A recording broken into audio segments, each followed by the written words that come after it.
शांति 6/12/1969 अव्यक्त बाप दादा मधुबन।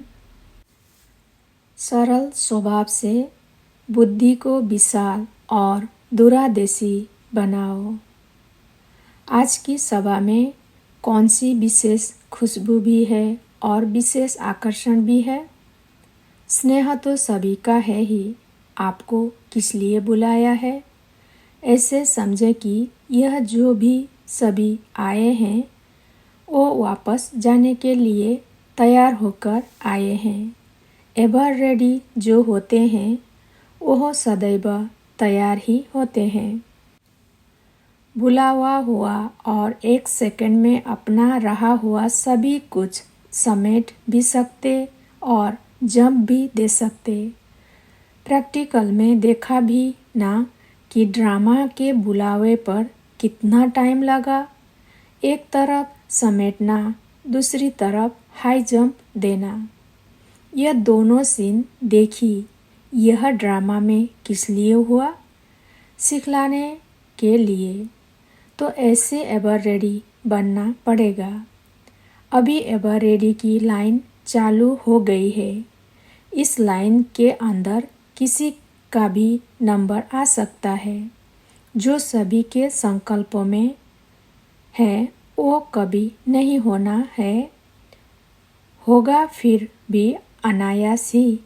यह ब्राह्मण कुल की रीति रस्म चालू हो चुकी है। यह रीति रस्म भी ड्रामा में क्यों बनी हुई है उसका भी बहुत गुप्त रहस्य है। तो ऐसा पुरुषार्थ पहले से ही कर लो जो फौरन समेट भी सको और जंप भी दे सको। समेटने की शक्ति किसमें हो सकती है?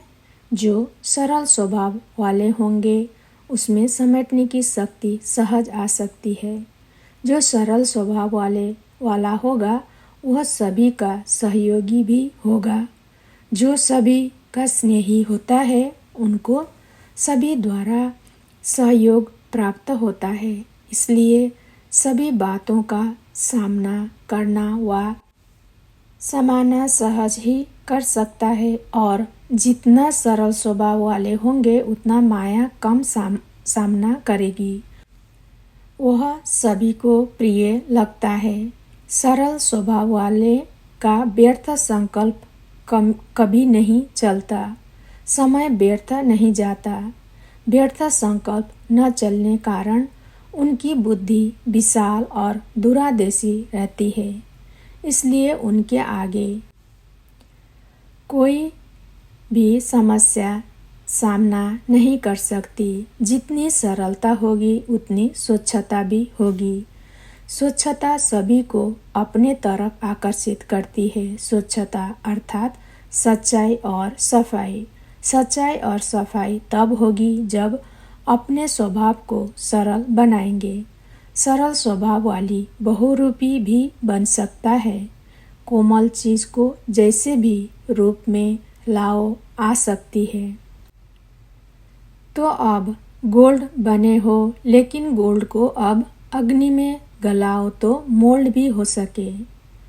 इसी कमी के कारण सर्विस की सफलता में कमी पड़ती है। अपने को कैसे मोल्ड करें, इसके लिए भट्ठी में आए हो। एक है मोड़ने की शक्ति और दूसरी है ब्रेक लगाने की शक्ति। मोड़ना भी है तो कितने समय में? भल मोड़ना आता भी है, लेकिन कहाँ कहाँ समय बहुत लग जाता है। समय न लगे वह संकल्प करना है। संकल्प किया और सिद्ध हुआ। भट्ठी से ऐसा बनकर के निकलना है जो हर संकल्प हर शब्द सिद्ध हो। वह लोग रिद्धि सिद्धि प्राप्त करते हैं, लेकिन यहाँ योग की रिद्धि सिद्धि है। याद की रिद्धि सिद्धि क्या होती है वो सीखना है। जो सिद्धि को प्राप्त होते हैं उनके संकल्प शब्द और हर कर्म सिद्ध होता है।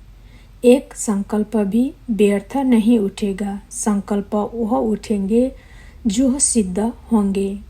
सर्विसेबल उसको कहा जाता है जिसका एक भी संकल्प बिना सिद्ध किए न जाए, अथवा ऐसा कोई संकल्प न उठाना चाहिए जो सिद्ध होने वाला न हो। आपके एक एक संकल्प की वैल्यू है, लेकिन जब अपनी वैल्यू को खुद रखेंगे तब अनेक आत्माएं भी आप रत्नों की वैल्यू को परखेगी। इस भट्टी से हर एक का चेहरा चैतन्य म्यूजियम बनकर निकले, और म्यूजियम तो बहुत बनाए, लेकिन अब एक एक को अपने चेहरे को चैतन्य म्यूजियम बनाना है। इस चैतन्य चेहरे के म्यूजियम में कितने चित्र हैं? इस चेहरे के म्यूजियम में कौन कौन से चित्र फिट करेंगे? म्यूजियम में पहले चित्रों की फिटिंग करते हैं, बाद में डेकोरेशन होता है, फिर उद्घाटन कराना होता है, फिर ओपिनियन लेना होता है। तो आपके इस चैतन्य म्यूजियम में 3 मुख्य चित्र हैं, भ्रिकुटी, नयन और मुख। इन द्वारा ही आपकी स्मृति, वृत्ति और वाणी का मालूम पड़ता है। जैसे त्रिमूर्ति, लक्ष्मी नारायण और सीढ़ी, यह 3 मुख्य चित्र हैं, इसमें सारा ज्ञान आ जाता है। वैसे ही इस चेहरे के अंदर यह चित्र अनादि फिट है। इनकी ऐसी डेकोरेशन हो जो दूर से यह चित्र अपने तरफ आकर्षण करे। आकर्षण होने के बिना रह नहीं सकेंगे। आप लोग म्यूजियम बनाते हो तो कोशिश करते हो ना कि चित्र ऐसे डेकोरेट हो जो दूर से आकर्षण करे, किसको बुलाना भी ना पड़े। वैसे ही आप हर एक को अपना म्यूजियम ऐसा तैयार करना है। जो कुछ सुना है उसको गहराई से सोच करके एक एक रंग में समा देना है। जिन्होंने जितना गहराई से सुना है उतना अपने चलन में प्रत्यक्ष रूप में लाना है। उन संस्कारों को प्रत्यक्ष करने के लिए एक एक बात की गहराई में जाओ और अपने एक एक रंग में वह संस्कार समाओ। कोई भी चीज़ को किसमें समाना होता है तो क्या करना होता है? एक तो गहराई में जाना होता है और अंदर दबाना होता है, कुटना पड़ता है। कुटना अर्थात हर एक बात को महीन बनाना। इस भट्टी से संस्कारों को प्रत्यक्ष रूप में लाने की प्रतिज्ञा करके निकलना है। जितना बाप को प्रत्यक्ष करेंगे उतना खुद को प्रत्यक्ष करेंगे। बाप को प्रत्यक्ष करने से आपकी प्रत्यक्षता बाप के साथ ही है। ऐसा बनना और फिर बनाना है। समझा? इस संगठन में ऐसी शक्ति है जो चाहे वो कर सकते हैं। सिर्फ संकल्प करें तो सृष्टि बदल सकती है। ऐसी शक्तिशाली आत्माएं हैं। लेकिन अब संकल्प कौन सा पावरफुल करना है, उसको फिर से रिफ्रेश करना है। इस मधुबन के लिए ही गायन है कि कोई ऐसा वैसा पाँव नहीं रख सकता। मधुबन है सौभाग्य की लकीर, उसके अंदर और कोई पाँव नहीं रख सकता। आप सभी को बाप दादा समझाते हैं कि यह स्नेह की लकीर है, जिस स्नेह के घेरावे के अंदर बाप दादा निवास करते हैं। इसके अंदर कोई आ नहीं सकता, चाहे भल आप शीश भी उतार कर रखें। साकार रूप में स्नेह मिलना कोई छोटी बात नहीं है।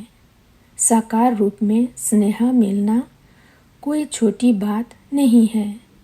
उसके लिए तो आगे चलकर जब रोना देखेंगे तब आप लोग आपको उसकी वैल्यू का मालूम होगा। रो रो कर आपके चरणों में गिरेंगे। स्नेह की एक बूंद की प्यासी हो चरणों में गिरेंगे। आप लोग ने स्नेह के सागर को अपने में समाया है। वह एक बूंद के भी प्यासे रहेंगे। ऐसा सौभाग्य किसका हो सकता है? सर्व संबंधों का सुख रसना जो आप आत्माओं में भरी हुई है, वह कोई में नहीं हो सकती। तो ड्रामा में इतने उच्च भाग्य को सदैव सामने रखना। सामने रखने से रिटर्न देना आप ही याद आएगा।